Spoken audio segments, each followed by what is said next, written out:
Olá, boa.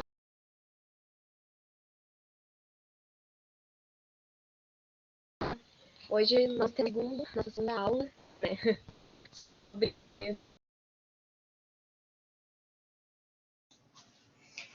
E vamos falar um pouco sobre as Alexia, teu áudio está falhando um pouquinho. Vamos aguardar ali a tua conexão. Enquanto que ela vai se estabilizando, a tua conexão, eu vou dando as boas-vindas para todos que estão aqui com a gente no curso. Estou acompanhando a conexão da Alexia aqui pelo nosso sisteminha aqui dos participantes, dos integrantes. E queria dar as boas-vindas a vocês, então, por estarem aqui hoje no nosso segundo dia da segunda edição do curso Chá Pra Quê. Hoje nós vamos falar sobre as PICs. E eu vou passar, então, a palavra para a Alexia.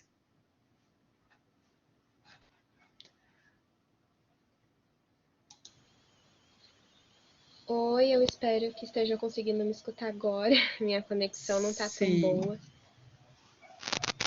Tá melhor agora? Mas então vamos lá. Boa tarde a todos, então. Sejam bem-vindos a mais uma apresentação, tá? Hoje nós vamos falar um pouco sobre as práticas integrativas e complementares, são conhecidas também como PICs, né? Nós vamos explicar um pouco o que são essas PICs. Vamos também dar alguns exemplos, explicar um pouco sobre elas. Qualquer dúvida, vocês podem ir colocando aqui que a gente vai cuidando, tirando as suas dúvidas. Qualquer coisa, se o meu microfone aqui ou a minha internet der uma trancadinha, vocês me avisem também, que eu refalo tudo que eu disse. Mas vamos lá, então. Boa apresentação para todos. Bom, primeiramente, o que são essas PICs que eu digo, né? As práticas integrativas e complementares, elas são tratamentos que utilizam recursos terapêuticos baseados em conhecimentos tradicionais para prevenir diversas doenças, né? Em alguns casos, ela também pode ser usada como tratamento paliativo e complementar em algumas doenças crônicas, né? Até com a questão ali do Covid tem tido bastante uso de algumas dessas técnicas, né?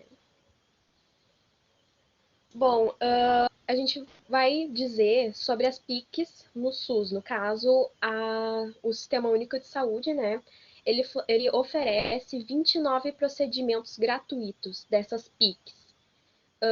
E os atendimentos, eles começam desde a atenção básica, como os postos de saúde, até que é a principal porta de entrada. Então, se vocês precisarem, sempre tentar procurar um posto de saúde do seu bairro, seu posto de referência, né?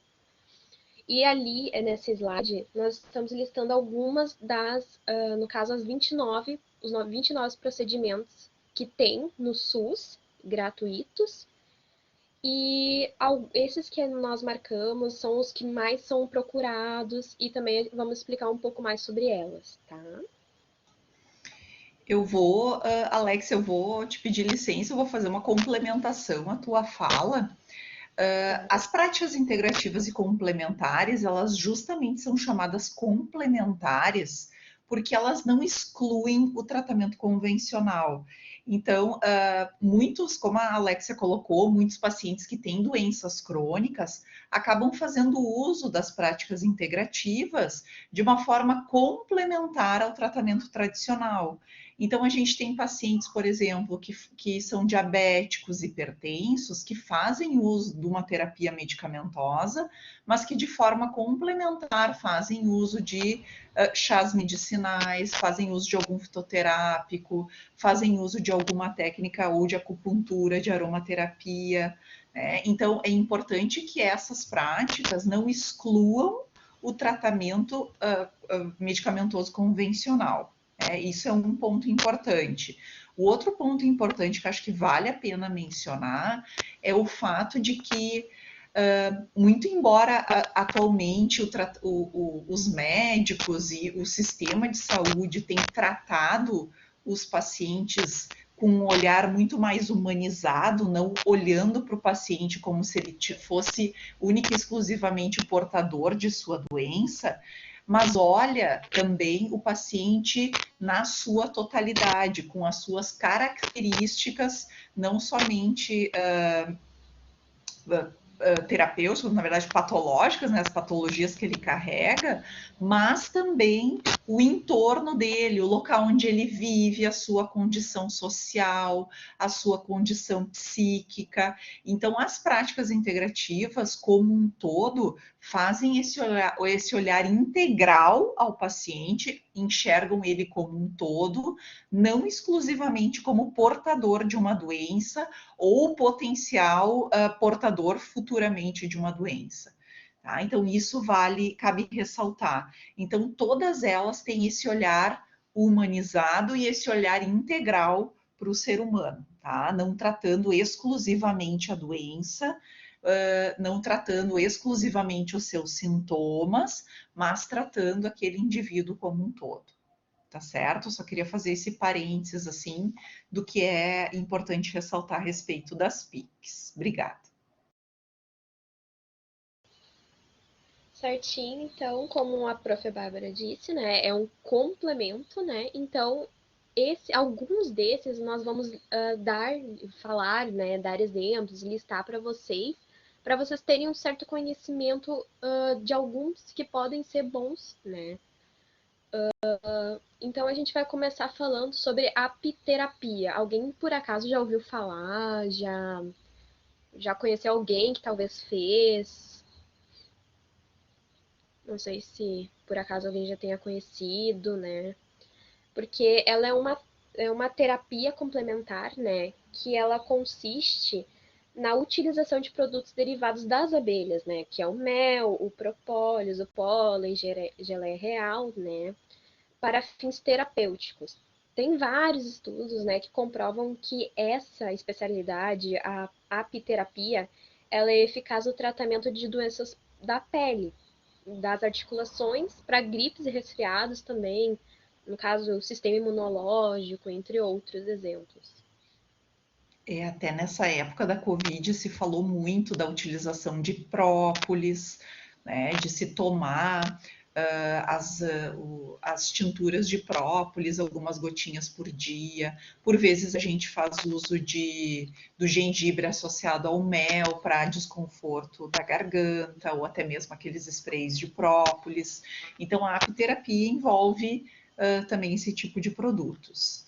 Existe também um enfoque um pouquinho mais especializado da apiterapia, quando se faz uso das toxinas da abelha para tratar algum tipo de inflamação dolorosa. A gente sabe que a toxina da abelha, ela sim pode causar uma certa alergia em algumas pessoas, mas depois da picada, que é muito dolorida, tem um certo relaxamento daquela musculatura ali periférica do local da picada. Então, claro, essa é uma aplicação um pouquinho mais especializada de um derivado das abelhas, né? Eu acho que também aqui, só para mencionar, né, uma forma de utilização de mel, que muitas vezes inconscientemente a gente utiliza, por exemplo, no preparo de um chá. Então, vocês estão com uma gripe, aí fazem preparo de um chá com plantas medicinais, uma sálvia da gripe, por exemplo, um chazinho de laranjeira, e utilizam o quê? O mel para adoçar, mas o mel ele também atua como antitussígeno. Então ele também reduz a tosse. Então, na verdade, é a utilização da apiterapia, só que muitas vezes, né, a gente não sabe que está utilizando essas terapias que são alternativas, porque a gente não tem o conhecimento dessas práticas. Pode seguir, Alexia. Certinho, vamos continuar então. Bom, esse aqui com certeza já ouviram falar, né? Muitas pessoas costumam fazer, são uma das mais procuradas, né? Que é a acupuntura. Ela é uma tecnologia de intervenção em saúde que faz parte dos recursos terapêuticos da medicina tradicional chinesa e estimula pontos espalhados por todo o corpo ao longo dos meridianos, né? Por meio da inserção de finas agulhas visando a promoção, manutenção e recuperação da saúde, também com a prevenção de agravos e doenças, né? No caso, muitas vezes tem pessoas que procuram a acupuntura para ajudar a melhorar alguma doença, né? que tem doenças que, às vezes, com a acupuntura, acabam auxiliando o processo de recuperação.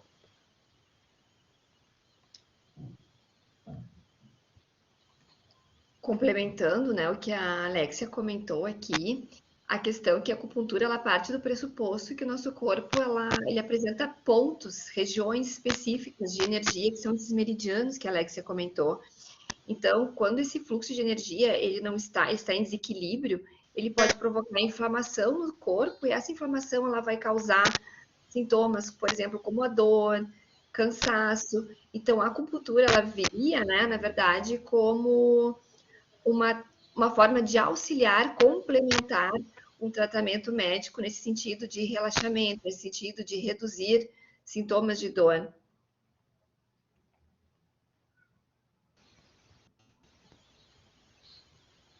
Bom, nós também vamos falar sobre esse, que é a Ayurveda. Ela é uma terapia indiana milenar que utiliza técnicas de massagem, de nutrição, aromaterapia, fisioterapia, entre outras técnicas, como método de diagnóstico, prevenção e também para curar. Ela é baseada nos estudos do corpo, alma e mente. Então, ela é uma técnica que junta algumas outras, né, como a aromaterapia, a fisioterapia. Ele acaba juntando junto com a questão da nutrição, né? Então, é uma que meio que junta mais algumas outras terapias num só.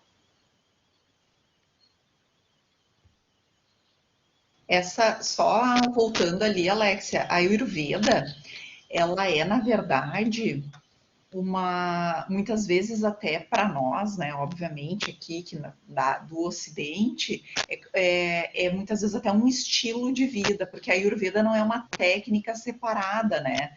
Então, como a Ali disse, né? É uma massagem ayurvédica, é um tipo de alimentação ayurvédica muito voltada para temperos e determinados condimentos, né? Tem as plantas ayurvédicas que aí trabalham em questões específicas ou para aumento do calor do corpo, ou para diminuição do calor do corpo, e cada uma com uma aplicação específica. Então, ela, diferentemente de algumas práticas integrativas que são mais pontuais, a Ayurveda ela é bem abrangente. Então, a gente fala da fitoterapia aqui depois, mas existe uma fitoterapia somente ayurvédica, tá? Claro que envolve plantas da medicina tradicional chinesa, muitas vezes, juntando com a indiana e também com as de alguns locais em específico. Como as próprias formas de. Como as próprias práticas que nós veremos na sequência de yoga e meditação, né? Que também são práticas que são utilizadas na Ayurveda. Então, como a Bárbara falou, é um estilo de vida, alimentação daquelas sementes, as plantas da época, da região onde se vive. Então, tem muito essa questão também, não uma prática única, mas são vários fatores que são levados em consideração nessa terapia.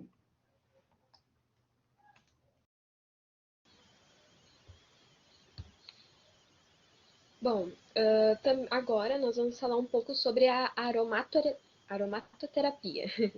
Ela é uma prática terapêutica secular que utiliza as propriedades dos óleos essenciais concentrados voláteis extraídos de vegetais para recuperar o brilho e a harmonia do organismo, visando a promoção da saúde física e mental e ao bem-estar e à higiene também, né? Então é uma das práticas também bem procuradas nesse quesito. Eu acho que aqui vale a pena a gente discorrer um pouquinho, assim, bem rapidamente, porque a aromaterapia ela tem uma questão bem interessante que ela trabalha no sistema límbico, né? Que é o chamado coração do cérebro. O coração, porque o sistema límbico está muito voltado a questões sentimentais. Então, os óleos essenciais, né, muito aromáticos, então eles acionam o sistema límbico e a partir dos seus componentes eles geram uma sensação específica. Então a gente vê, por exemplo, muito comumente a gente encontra aqui, pelo menos na nossa região, até muito por conta de Morro Reuter, a lavanda, que seria bastante interessante para acalmar, para favorecer o sono.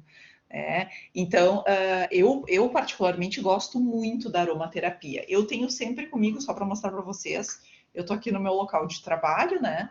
E aí eu tenho aqui alguns olhinhos essenciais, e aí quando eu começo o meu período de trabalho, eu venho aqui numa pedrinha de cerâmica, tem uma palavra motivacional, né? E aí eu venho aqui e pingo um olhinho de lemongrass. O lemongrass, ele favorece a atenção, né? Deixa a gente mais atento, mais ligado nas nossas ações.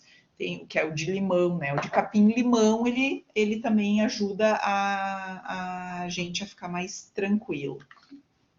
O alecrim também, né, Bárbara, é bom para essa mesma finalidade. Uhum. Então, assim, o alecrim tem essa função. O alecrim, agora, falando até um pouco, inevitavelmente, a gente, na área da saúde, fala muito da Covid, a própria Alexia levantou aí o alecrim muito usado agora em tratamentos capilares, tá? Por causa da queda de cabelo. Então, assim, a queda de cabelo, que é um resultado, né, um efeito adverso aí, efeito colateral, digamos assim, né, da Covid, o pessoal tem feito muito tratamento com óleo essencial de alecrim, né? Colocando no couro cabeludo, fazendo massagens, enfim. Tem outros que são específicos, essa aqui é uma outra forma de apresentação dos óleos, tá? Eles vêm assim, ó, num frasquinho Rolon. Ai, deixa eu abrir para vocês. Como se fosse aqueles Rolon de desodorante. Ó, daí tem um rolãozinho ali, estão vendo? E aí a gente pode passar assim atrás da orelha, né? Pode passar assim no punho, assim, né? Para sentir um cheirinho. Esse aqui é anti-estresse. O trabalho é super tranquilo. A gente trabalhar bem tranquilo, né? E aqui é um outro também para dores de cabeça, por exemplo, né? Então, assim, pedir para. Mas eu gosto muito dessa ideia de pegar o óleo essencial. Tem gente que coloca na tomada, naqueles evaporadores também. Mas eu gosto muito dessa ideia da cerâmica, de colocar na cerâmica e ficar com isso perto. Meus filhos, eles chegam aqui ao redor e começam a cheirar sempre, né? É só para mostrar para vocês assim uma aplicação da aromaterapia, né? Então, eu acho super interessante. E tem pessoal que é especializado nisso, né? Dá para vocês irem, tem vários terapeutas, profissionais de saúde que conhecem a aromaterapia e podem auxiliar vocês.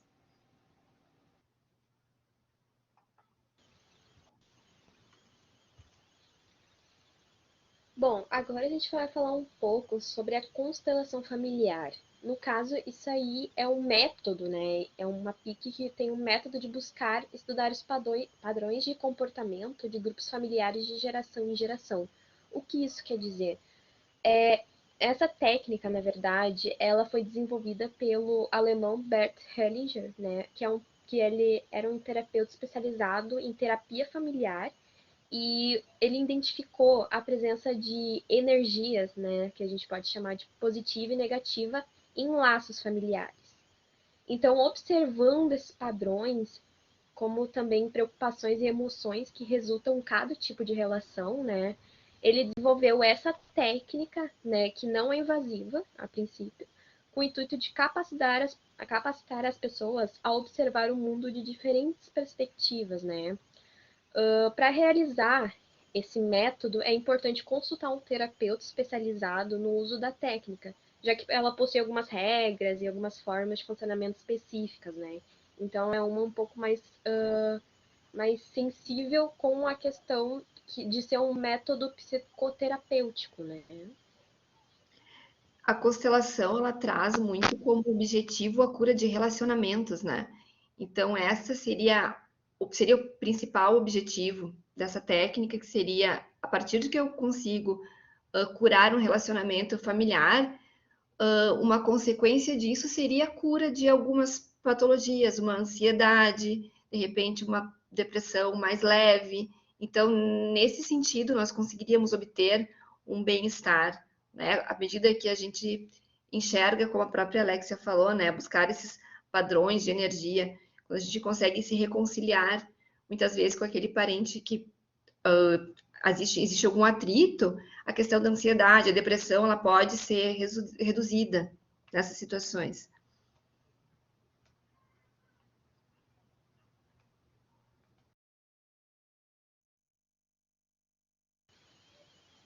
Bom, também nós vamos falar sobre a cromoterapia. Ela é uma prática terapêutica, né, que utiliza as cores como amarelo para restaurar o equilíbrio físico e energético do corpo. Nessa terapia pode ser aplicada uma diversidade de instrumentos. Eles podem usar lâmpadas coloridas, roupas, alimento, água solarizada também, entre vários outros. Além disso, os benefícios da cromaterapia ou terapia de cores também, como bastante pessoas podem conhecer, podem gerar sensação de bem-estar e aliviar sintomas de algumas doenças como pressão alta e depressão, podendo ser realizada em postos de saúde ou hospitais com autorização médica, claro, né? Por ser uma complementação a talvez algum tipo de depressão, por exemplo, né? E aí eles usam as cores do arco-íris, né? Então fazem uso, essas são as cores do arco-íris. Então eu até tive que resgatar, né? Porque a questão aqui, mas por exemplo, o vermelho é mais energizante, mais estimulante, o amarelo mais voltado para a tonificação dos músculos, e da linfa e do metabolismo como um todo. O verde, daí fazendo a relação que seria a cor mais abundante junto com o azul, né? A cor mais abundante no nosso planeta. O verde para alívio de tensão e o azul para eliminar toxinas e diminuir a irritação. Então, seriam assim algumas aplicações da cromoterapia. Né? E por vezes a gente diz, né, assim que até eu ouço às vezes as pessoas, ai, a cor do prato, né, que a gente vai comer, ai, qual é a cor desse prato que tu está colocando à mesa, né, ou se ele é branco, ou se ele é colorido, então cuidado com as cores, porque isso pode influenciar também na alimentação, no metabolismo, então tem muitas questões que vêm por esse lado também, né? Cor de parede, a cor dos móveis, enfim. Então, tem aí outras relações também. Isso. Bom, agora eu vou passar a palavra para o meu colega Giovanni, que ele vai falar um pouco mais sobre algumas outras PICs. Oi, estão me ouvindo? Tá saindo meu áudio tudo certinho? Sim. Bem certinho, Giovanni. Então, começando aqui pela fitoterapia, que é uma técnica que estuda as funções terapêuticas das plantas e vegetais para prevenção e tratamento de doenças. Ela funciona assim, ó, sabendo que as plantas elas produzem naturalmente substâncias para o seu próprio desenvolvimento, seja para o crescimento, a reprodução ou para a defesa de adversidades ambientais ou até mesmo para a formação, elas acabam produzindo compostos ativos que apresentam importantes efeitos terapêuticos para o corpo humano. Ela também traz diversos benefícios, como a composição natural, a biodiversidade e menos efeitos colaterais, porque, embora seja natural, não quer dizer que não apresenta contraindicações, por isso o acompanhamento do profissional da saúde é sempre bem recomendado. Vai fazer algum adendo ou posso passar? Olha, eu acho que aqui é o grande foco, né, das nossas atividades enquanto projeto de extensão e até do curso em si, mas a fitoterapia eu sempre gosto de falar, dentre as práticas integrativas e complementares, ela é também uma prática muito tradicional, mas ela tem muitos estudos científicos que comprovam a efetividade dela, né? Então a gente sabe que os medicamentos também, muitos deles são advindos de moléculas ou mesmo parte de moléculas que são constituintes das plantas medicinais. Então a gente sabe que muitos metabólitos secundários das plantas têm finalidades terapêuticas específicas. Por exemplo, acabamos de falar ali dos óleos essenciais. Os óleos essenciais são um metabólito da planta e que tem aí para a planta uma finalidade de proteção, por vezes, né, ou até atrativa para alguns animais, para favorecer a polinização, mas para a gente tem uma finalidade terapêutica, tem uma finalidade que é de auxiliar na qualidade de vida, na melhora de condições de saúde dos indivíduos. E reforço a fitoterapia dentre algumas práticas integrativas, é aquela que tem estudos científicos que comprovam a utilização. Então, quando a gente chega e diz, por exemplo, que a erva de São João é uma planta utilizada em casos de depressão, isso é cientificamente comprovado, há um medicamento para isso, né? O prescritor, ele com segurança pode fazer a prescrição desse produto, né? E garantir que esse produto vai funcionar. Tá? Só essa complementação que eu gostaria de fazer. Tá, então, agora passando para a hipnoterapia, que também é chamada de hipnose clínica, consiste na aplicação de técnicas hipnóticas como ferramentas terapêuticas. Então, dessa forma, ela é utilizada como auxílio para o tratamento de transtornos mentais e físicos, assim como combater hábitos e sentimentos indesejáveis. A hipnoterapia é baseada em um conjunto de técnicas conduzidas pelo profissional da saúde especializado que visam ampliar a consciência do paciente por meio da concentração e relaxamento. Os resultados obtidos geralmente são mais efetivos e rápidos que os outros métodos convencionais. Isso porque a hipnose clínica alcança a mente subconsciente e trata o transtorno direto em sua origem.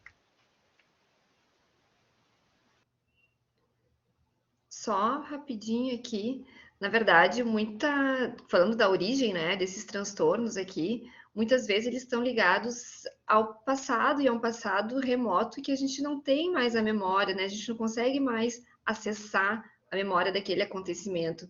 E a hipnoterapia ela vem justamente nesse sentido. À medida que ela consegue acessar determinado local no nosso subconsciente, ela consegue fazer com que a gente relembre essa situação e possa então, né, enfrentá-la, contornar esse problema, auxiliando, então, melhorando, na verdade, aqui, né, a questão da insônia, depressão, o próprio estresse e ansiedade que foram provocadas por esse fato que ocorreu no passado. Certinho. Então, agora passando para homeopatia, de forma objetiva, é uma especialidade médica e farmacêutica que consiste em ministrar as doses mínimas ao doente, as doses mínimas do medicamento homeopático para evitar a intoxicação e estimular a reação orgânica. Eu vou falar de alguns princípios que está destacado aqui, vou começar com a lei de semelhante. Como um dos principais fundamentos da homeopatia, a lei de semelhante indica que as substâncias que são capazes de ocasionar determinados sintomas em um indivíduo sadio que podem estimular a cura em indivíduos que estão doentes e apresentam os mesmos sintomas ocasionados. Então, a experimentação do homem sadio. Segundo o princípio da homeopatia, está relacionado aos experimentos das substâncias usadas em medicamentos homeopáticos, também chamada de experimentação patogênica homeopática ou pura. É um procedimento que testa substâncias medicinais em indivíduos sadios para identificar os sintomas que irão refletir na sua ação. As substâncias são testadas em diferentes doses e concentrações.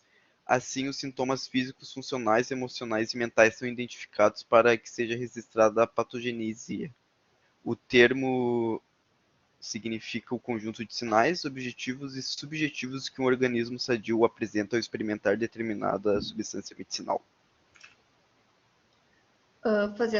Complementando um pouquinho aqui o que o Giovanni trouxe para vocês, a homeopatia, né, ela vai ser prescrita ao paciente a partir, então, de uma consulta médica, então, um médico especializado na área, e aí ele vai fazer a análise de um todo, como a professora Bárbara comentou anteriormente, né?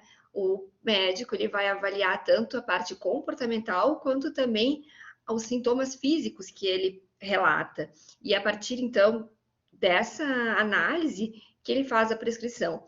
Então, o que é bom para mim não vai ser bom para Giovanni, consequentemente, porque nós podemos apresentar os mesmos sintomas físicos, mas as causas desses sintomas são diferentes. Então, as minhas causas emocionais são diferentes das causas que ele apresenta. Então, por isso que o medicamento ele é prescrito, na verdade, bem especializado para aquele paciente. E aqui, quando o Giovanni fala, né, a lei dos semelhantes, o objetivo aqui é que esse medicamento ele venha estimular os sintomas que a gente apresenta.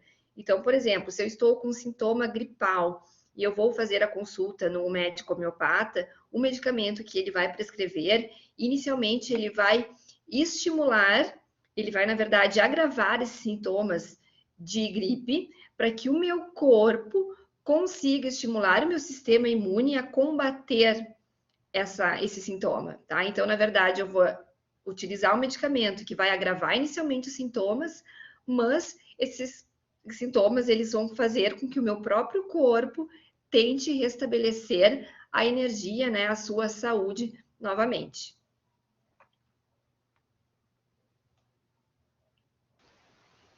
Pode seguir, Giovanni. Pode? Tá.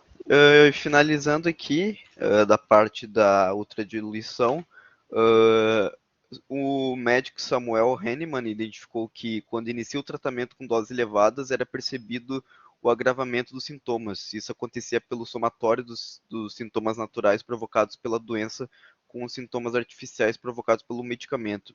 Assim, ele passou a fazer testes reduzindo as doses com uma técnica de diluição em água e álcool. Além de diluir o medicamento homeopático, passou a homogeneizar as soluções através de agitações, chamadas por ele de sucção. Dessa forma, foi identificada a redução das agravações dos sintomas observados nas doses com alta concentração, fazendo assim um maior potencial de cura.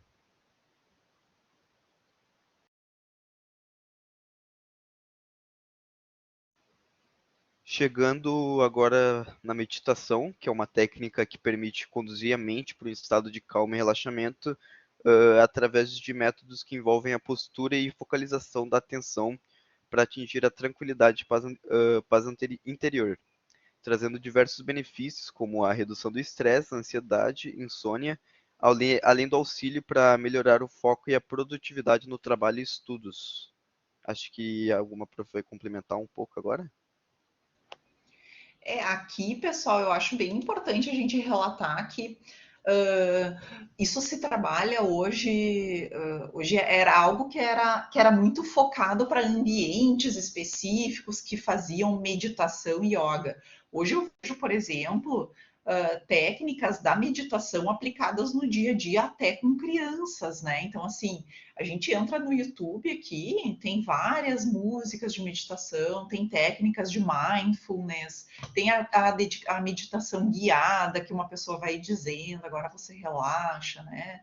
Pense em tudo aquilo de bom que aconteceu no dia. Então, são as meditações guiadas, né? Para a gente chegar no estado que essa moça que está aí na foto está, eu acho que é um estado um pouquinho mais avançado. Eu não sou praticante de meditação, mas assim, o que a gente vê é que as pessoas elas têm tentado, né, fazer uso de pequenas técnicas para favorecer uma maior tranquilidade durante o dia. Então, de respiração. Então, assim, meus filhos fazem aquela do cheira a florzinha e assopra a velhinha, né? Então, a inspiração e a expiração forçada para entrar num estado mais tranquilo, um estado mais tranquilo emocional, né? Mais tranquilo. Então, eu lembro assim, né, antigamente, assim, não sou mais tão jovem, mas eu lembro que isso era muito guardado ou muito privado em alguns locais específicos. Hoje isso está muito mais difundido, né, uma técnica muito mais fácil de se encontrar e realizar.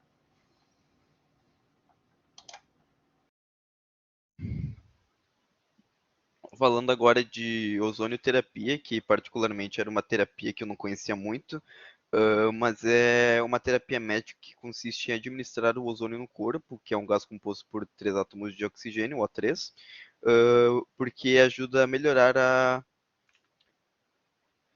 desculpa, me perdi, a oxigenação dos tecidos, e aumentar a resposta do sistema imunológico a doenças infecciosas como feridas infectadas ou até mesmo HIV. Ajuda a aliviar a dor crônica causada pela artrite reumatoide ou fibromialgia.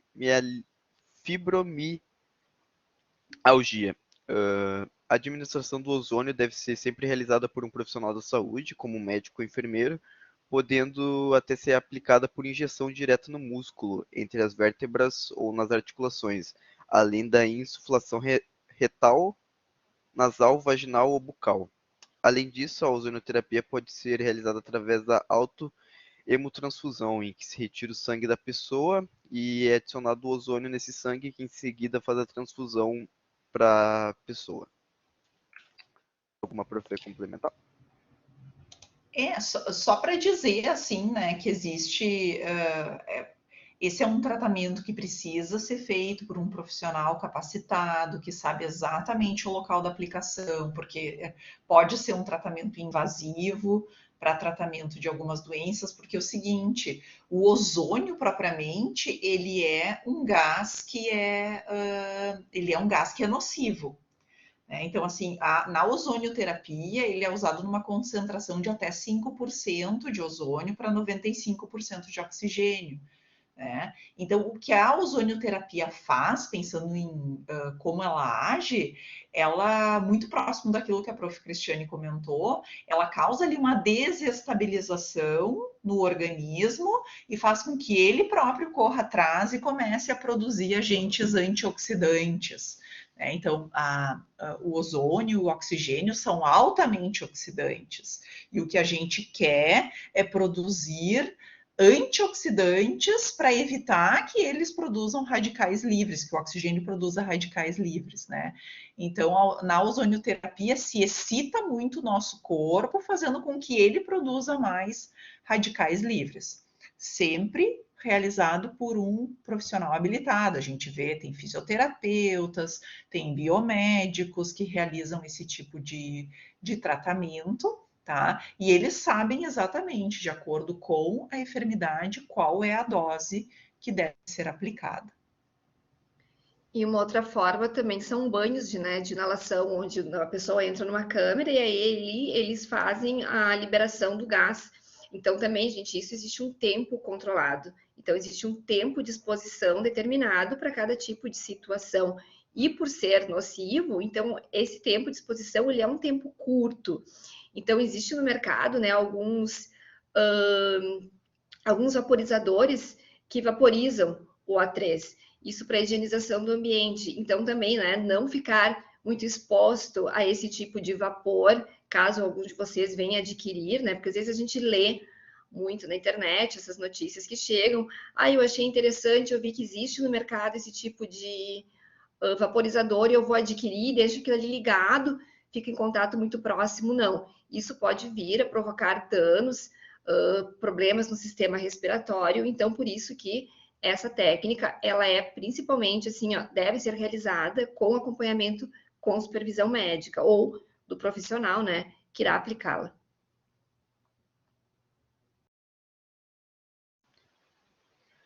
Isso, obrigado. Falando agora da quiropraxia, que é uma técnica que se dedica ao diagnóstico, tratamento e prevenção dos problemas do sistema neuroesquelético. Ou seja, além dela resolver os males mencionados, a quiropraxia também atua para desenvolver um tratamento completo para problemas ligados a articulações, músculos, tendões, nervos e outras estruturas fundamentais do nosso corpo. Essa técnica consegue estabelecer relações entre o alinhamento das vértebras e algumas doenças. Desde então, a quiropraxia foi se aperfeiçoando e, a partir do diagnóstico e tratamento do sistema neuroesquelético, promove o bem-estar dos pacientes. Os profissionais da quiropraxia realizam uma série de análises e principalmente movimentos com as mãos para restaurar o alinhamento correto da coluna e diversos outros locais do corpo. Isso permite que as dores sejam aliviadas, pois a tensão muscular da região e a pressão arterial diminuem, além de aumentar o fluxo sanguíneo e proporcionar uma sensação de bem-estar e relaxamento aos pacientes.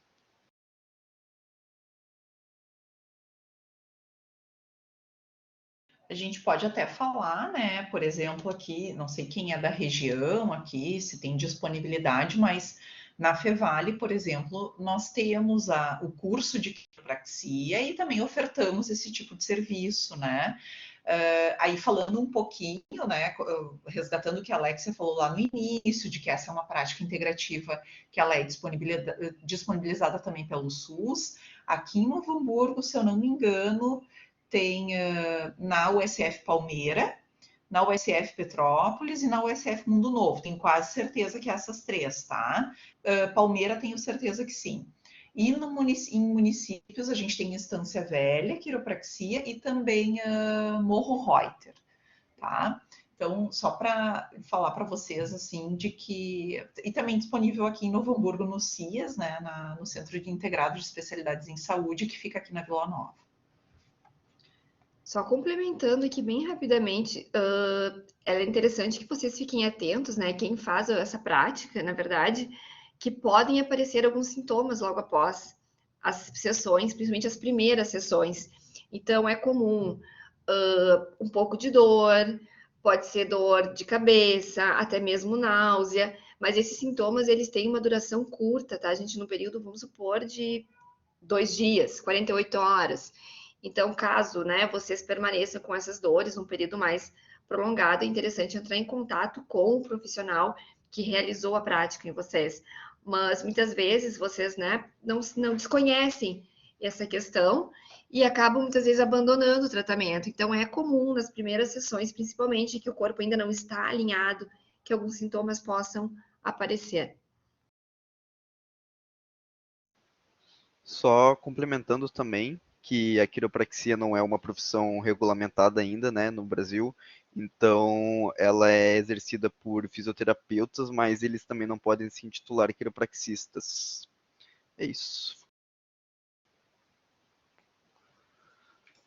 Falando agora do Reiki, é uma técnica que foi criada no Japão e que consiste na imposição de mãos para a transferência de energia de uma pessoa para outra. Acredita-se que dessa forma é possível alinhar centros de energia do corpo conhecido como chakras, promovendo o equilíbrio energético necessário para manter o bem-estar físico e mental. Antes de realizar a sessão, o terapeuta dessa técnica, ele faz uma limpeza energética no ambiente para que seja assegurado um espírito e consciência de harmonia e amor. Durante a sessão, o reikiano, que é o profissional que faz a técnica, ele coloca as mãos sobre o corpo de uma pessoa com o objetivo de mudar a oscilação ou vibração das energias, e isso traz alguns benefícios comprovados, como alívio de dores e redução de sintomas de ansiedade e estresse.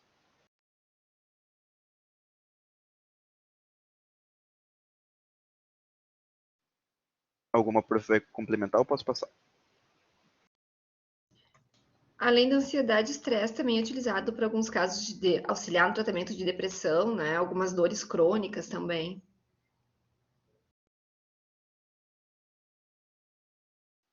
Certo.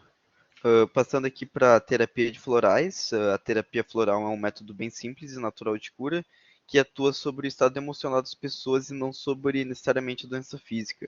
Os florais harmonizam e equilibram a personalidade, reagindo contra o estado de ânimo negativo, como irritação, medo, ansiedade, depressão, sentimento de culpa, raiva, preocupação, que podem ser a causa real das doenças e da infelicidade. A terapia floral foi desenvolvida e descoberta pelo Dr. Edward Beth, um dos principais cientistas a estudar a compreensão entre as emoções com a saúde do corpo e a psique.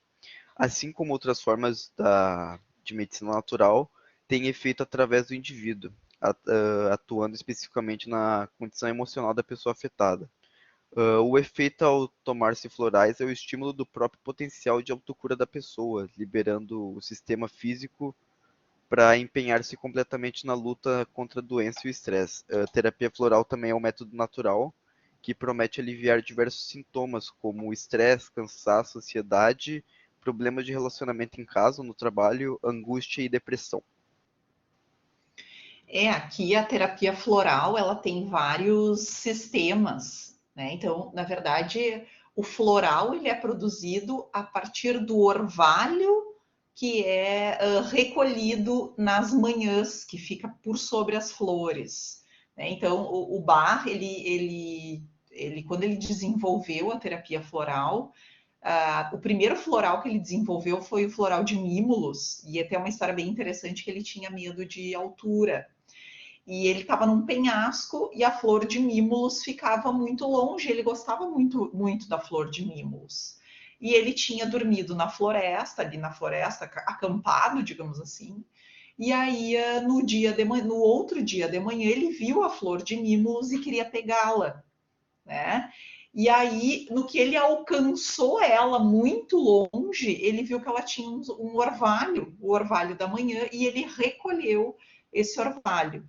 E aí começou, ele é, na verdade, muito adepto, era muito adepto também da homeopatia, então ele carrega com ele também a questão da homeopatia e passa isso muito também para a floralterapia. Então, os florais são produzidos a partir desse orvalho matutino que fica por sobre as plantas nas manhãs. E aí, cada um desses sistemas florais, eles são de cada um dos países de acordo com as plantas nativas, né? Ou as plantas que selvagens também, que podem crescer naquele ambiente. Então, os florais de Minas, se eu não me engano, olhando esses aqui, os florais de Minas, sim, esses com certeza são brasileiros. E eu acho que o do Cerrado, mas tem um outro que é bem conhecido que é brasileiro, depois eu posso pesquisar, né? Mas como o Giovanni falou, cada um deles tem uma aplicação e uma finalidade específica, assim. Então, ele é também um medicamento personalizado, não é nada que possa ser aplicado para todos que estamos aqui, um único, exclusivo, e vai ter um efeito, todo mundo vai ficar igual, né?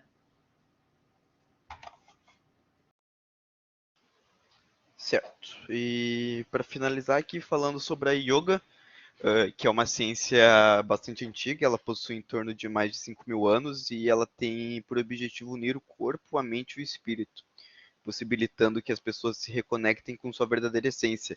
Durante muito tempo, a yoga permaneceu restrito mais à região do Oriente, mas as técnicas eram passadas de geração em geração de mestres que ensinavam aos seus discípulos os conhecimentos mais profundos. Aqui no Ocidente, a ciência ainda não havia realizado avanços que permitissem o reconhecimento de tais práticas e, com isso, milhares de anos se passaram sem a cultura ocidental tivesse acesso aos benefícios que a prática do yoga pode oferecer para cada indivíduo. A yoga pode oferecer melhora da parte física do corpo, mas ela vai muito além também, porque ela permite que se descubra um universo de conhecimentos dentro de cada pessoa. Essa ciência, que é a yoga, ela traz benefícios para a saúde física e mental, como, por exemplo, flexibilidade e fortalecimento do corpo, calma e foco para a mente. Ela harmoniza as emoções através da respiração, ela também reduz a frequência cardíaca e pressão arterial, auxilia no tratamento da depressão, diminui a produção do cortisol, que é o hormônio responsável pelo estresse, diminui a ansiedade e também melhora a nossa qualidade do sono.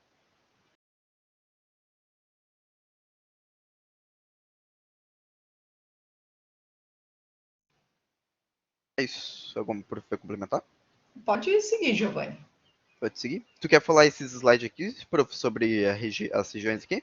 Pode ser. A gente Tá bom. fez, pessoal, uma pesquisa aqui, ó, de quais são os municípios aqui da região que ofertam, claro que não todas, né, mas pelo menos algumas das PICs, assim, as mais comuns, fitoterapia, quiropraxia, acupuntura, roda de conversa, nós não colocamos aqui, né, mas existem outras práticas, a gente não conseguiu abordar as 29.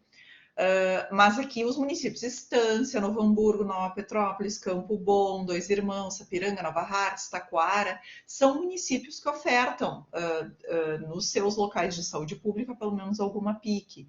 Então, se vocês são desses municípios, conversem com a Secretaria de Saúde do local ou com o posto de saúde e questionem onde está acontecendo. Tá? Então, como eu disse, acupuntura, por vezes yoga. O que a gente enxerga e o que a gente vê assim das nossas idas em alguns municípios é que alguns profissionais, então pega ou algum farmacêutico, algum enfermeiro, algum técnico em enfermagem que trabalha nas unidades, acaba se especializando, acaba fazendo cursos e acaba atuando também de uma forma complementar nesses locais. Então, é bem interessante, assim, ou através da parceria ensino-serviço, né, do ensino da Fevale, por exemplo, como é o caso da quiropraxia, com o serviço de saúde pública de alguns municípios aqui da região, tá? E eu não sei se vocês têm algum questionamento, gostariam de falar alguma coisa, pessoal? Vocês já foram fazendo algumas colocações, a Cristiane indicando aqui que a Cristiane Becker, que é usuária de algumas práticas integrativas, né? E o Josinar que acabou, ou a Josinar, desculpa, que acabou falando que vai procurar mais a respeito das técnicas, tá? Na verdade, isso vem de uma política pública, né? Uma política pública do Brasil. Nós temos também uma política pública do Rio Grande do Sul, tá? Que fala sobre a implantação. Existem até protocolos assim de como cada um dos municípios pode, o que cada um dos municípios precisa fazer para implantar as PICs. Mas o grande entrave do município é muitas vezes ter o pessoal especializado já dentro dos colaboradores que são concursados, né? Porque a gente pode ver muitas delas aqui não precisam de grandes investimentos, o que precisa é de pessoal capacitado que possa aplicar. Então, até a gente fala, eu falo com os meus alunos às vezes, né? Eles falam assim, poxa, no meu município podia ter uma roda de meditação na praça, né? Ou grupos de yoga, até de forma online, ou grupos de yoga na praça do município, ou em alguns parques da cidade. Então, são formas também que dá para fomentar esse tipo de prática nos diversos locais. E, se ninguém tem mais perguntas, eu vou convidar vocês para fazer um jogo, tá? Nós temos um jogo, vamos ver se vocês conseguem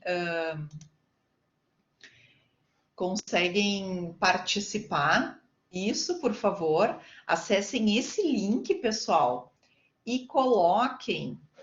Vai perguntar o PIN do jogo, daí vocês precisam colocar esse número.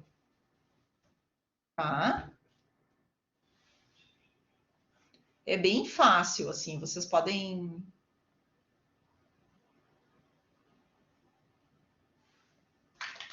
Eu vou acessar também aqui para participar junto.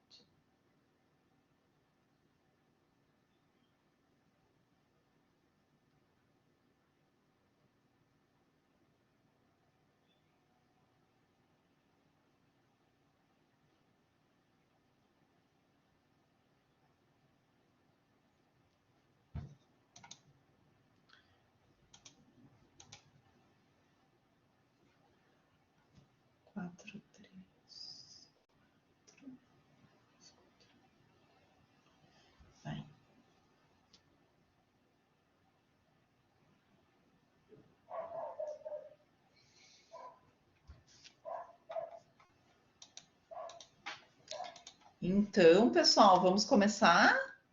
Claudinei conseguiu entrar, Josinar, Luciana, conseguiram entrar?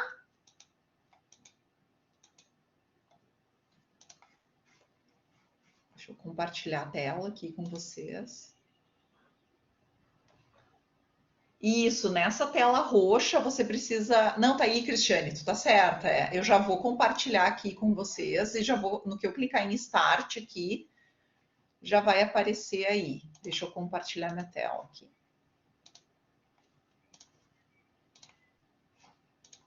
Aqui. Vou começar então, vamos lá. Já vai começar. Pergunta 1. As PICs seguem o princípio da integralidade. É verdadeiro ou falso, pessoal? Foi muito rápida, né? Essa foi muito rápida. Então, aqui, ó, as PICs seguem o princípio da integralidade, sim, que é aquilo de olhar para o indivíduo como um todo, né? Para a sua questão social, para a sua questão emocional e para a sua condição de saúde. Tá? Vamos para a próxima. Ixi, fui rápida, hein? Não vou jogar, só para ver como é que era aqui, porque eu não tive a experiência ainda de aluna. Vamos lá. Verdadeiro ou falso? PICs atuam com ação curativa, preventiva e na manutenção da saúde. Verdadeiro ou falso? Ou seja, ajudam a curar, ajudam a prevenir e ajudam a manter a nossa saúde.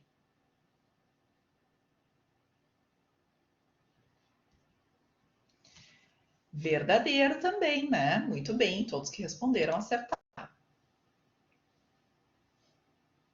Vamos lá, próxima. Pergunta 3.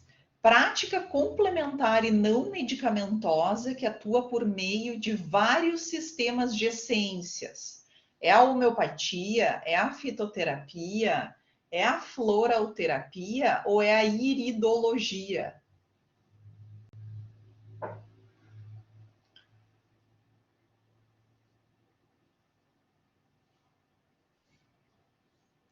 É a floralterapia, né? Lembrando que a homeopatia não tem ação pelas essências. A homeopatia ela usa plantas medicinais, usa animais, usa metais, né? Metais, né, Cristiane? Sais minerais? Metais, acho que eles falam, né? Isso, minerais. Isso. E a iridologia, isso é outra coisa, né? Não é nenhuma prática interativa e complementar. Isso aí, vamos lá. Próxima, verdadeira ou falsa? O uso de Pix exclui a medicina tradicional ou ocidental. Então, para eu usar uma PIC, eu tenho que parar de utilizar a medicina tradicional ou ocidental. O que vocês acham? Verdadeiro ou falso? Falso, né, pessoal? Muito bem. Ela é complementar, tá? E é sempre importante comentar com o médico a respeito dessas práticas complementares que se realiza. Né? Não omitir essa informação para o prescritor no momento de alguma consulta, enfim.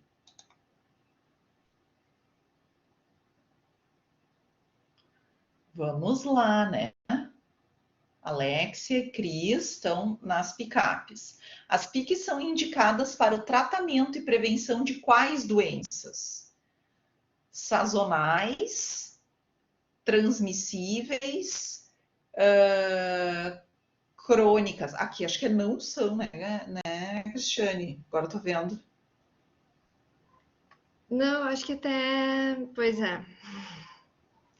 Né? A gente. Pois é. Pois é, porque sazonais até poderia ser, né? Sim. Mas crônicas, na verdade, se pensou, enfim, né? Que a resposta era crônicas, né? Mas tá. Ou não utilizadas no tratamento de doenças bacterianas, né? Também. Deixa eu ver quem botou lá no grupo alguma coisa. Não. Cristiane, não, às vezes a gente Nós passamos.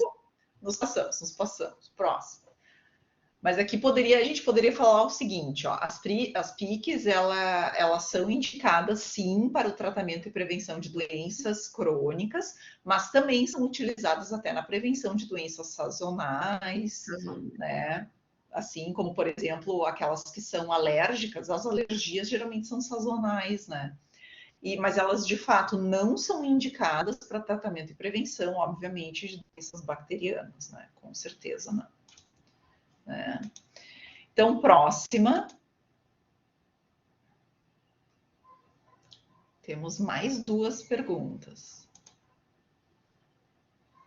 Prática que utiliza a imposição das mãos para canalização da energia vital, visando promover o equilíbrio energético. Reiki, roda de conversa, apiterapia ou ozonioterapia?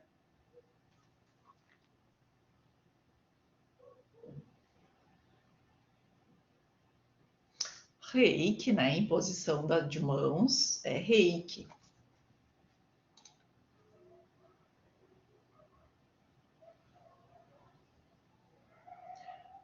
Gigi, é tu, Giovanni? Uhum. Isso aí é meu apelido. Ai. Vamos lá para a última. Ajuda a melhorar a oxigenação dos tecidos e aumenta a resposta do sistema imunológico a doenças infecciosas. floralterapia, termalismo, quiropraxia, ozonioterapia? Muito bem, todo mundo acertou. Agora vamos ver quem ganhou, na verdade, ou quem é o pódio aí.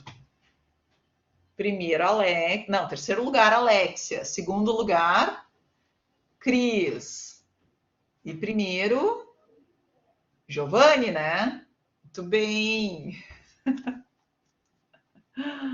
Ai, ai, ai. Runners, ó, eu fiquei em último colocado. Muito bem, olha só. O jogo é muito legal, né, Cristiane? Acho que dá um. Vai ter mais jogo aí, pode deixar.